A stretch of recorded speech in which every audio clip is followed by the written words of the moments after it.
Well, another beautiful day today above the clouds.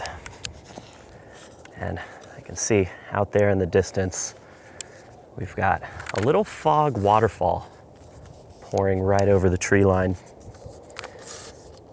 And the fog's a little low right now, but I think the fog is going to get just a little bit higher in the next hour or so. And we should see a lot of fog flowing through these tree lines, these different ridges. And it makes for some really interesting photography. You can shoot, shorter exposures, just getting all the little textures.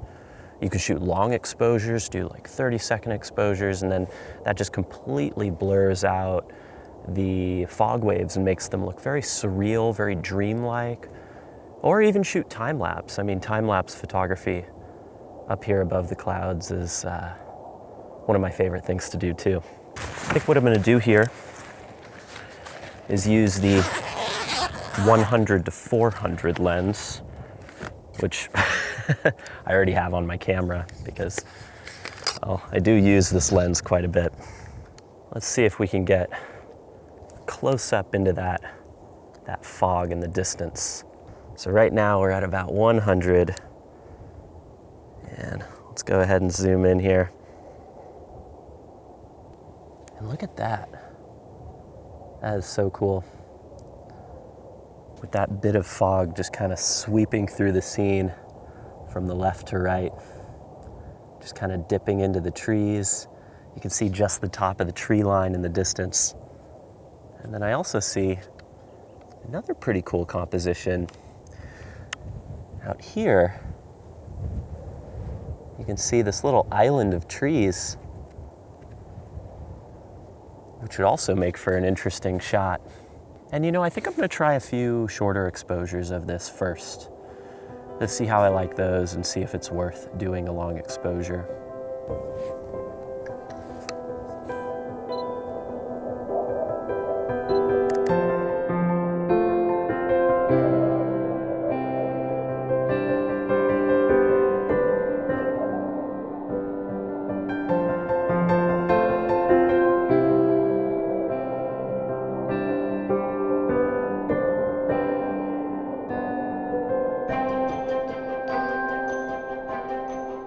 So this image right here, captured at 400 millimeters, really set the tone for the evening.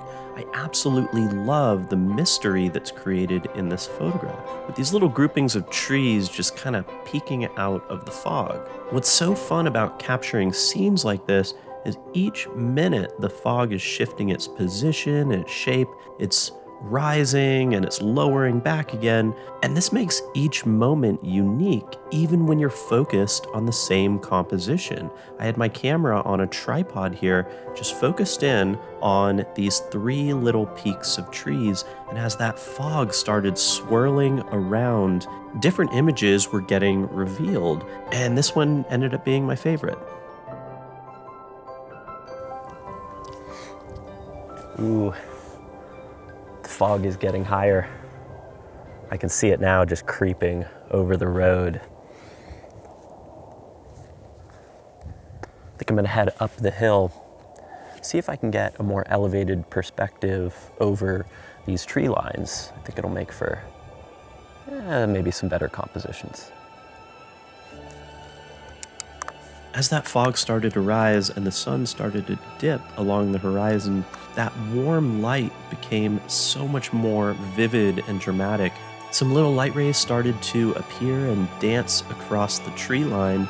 So I switched to the time-lapse mode on my Sony, and here's what I captured.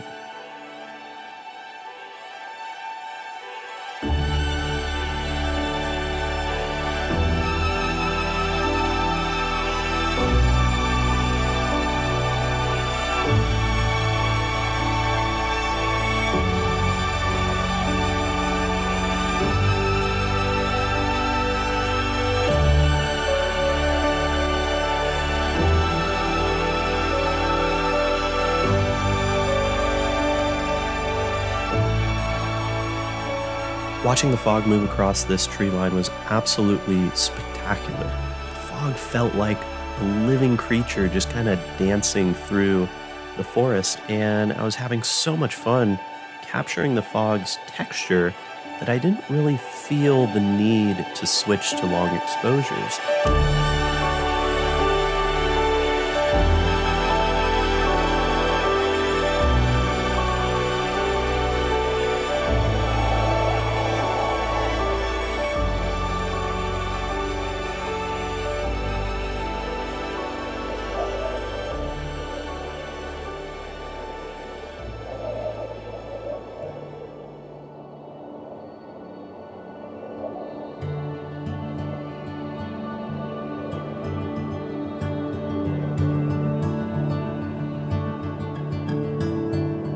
I really love the way this image came out right here. Simplicity and symmetry really ended up being a big theme of the day for me. I really loved this bare tree that's framed by the thicker trees on the left and right side of the image. That thick layer of fog here really helped to simplify the scene and separate these trees from the background. This image was taken again at about 400 millimeters. So the light kept getting more beautiful and more dramatic, and the moment became a little bit overwhelming to vlog. So I ended up just shooting a bunch of images, and these ended up being some of my favorite fog images that I've ever captured. Here's what I shot.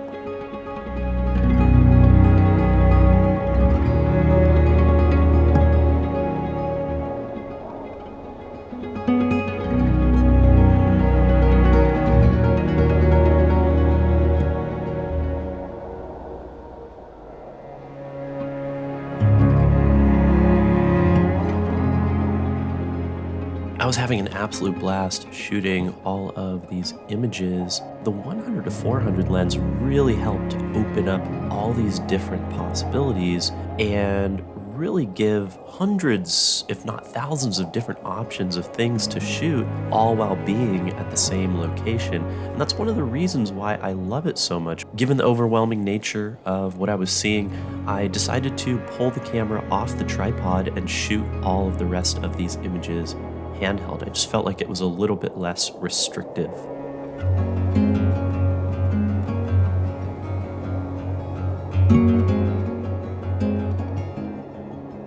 This image was one of the more dramatic photographs that I captured that evening, and there was something about that tree on the middle ridge that I loved so much. And if you look at that tree that's sort of on the middle ridge, it has a very similar shape to the tree down towards the bottom of the image. There's a lot of mimicking shapes here, which I felt like worked really well, and that really dramatic light kind of stops in almost this diagonal pattern. Just love the fade off into the glowy background. This whole image just felt like a fairy tale to me.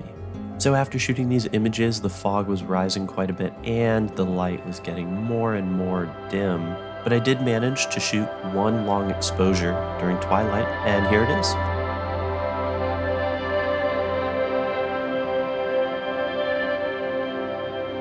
So the fog was looking absolutely beautiful here under this pastel light, a little bit more subtle than the previous images. Those previous images with the texture are just so dramatic, whereas this image is a bit softer, a little bit more simple. There also wasn't a lot of texture to play with in the fog, so the long exposure really helped to simplify the scene and worked really well with the way the fog was flowing.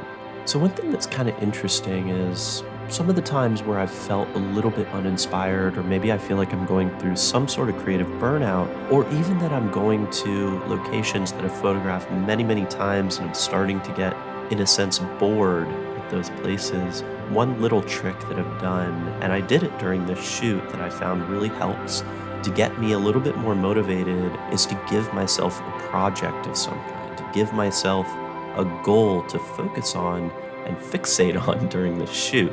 Now, of course, you want to leave yourself open to spontaneous possibilities, because really anything can happen during a shoot, and you don't want to box yourself in to not taking those opportunities. But in this case, I really fixated and tried to focus on using that 100 to 400 lens to compress the scene, to focus in on the tree lines, the light rays, really to showcase the texture of the fog. Because so often I'm doing these smooth, long exposures, and I felt like for this shoot, I just wanted to change it up a little bit.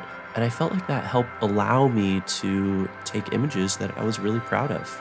As always, I really hope you enjoyed this vlog, and make sure to stay tuned for the next fog vlog where I explore another part of the mountain, capture gorgeous fog waves pouring in from the sea. If you enjoyed this video, please give it a thumbs up and subscribe to the channel for more. And yeah, thanks again. I'll catch you in the next one.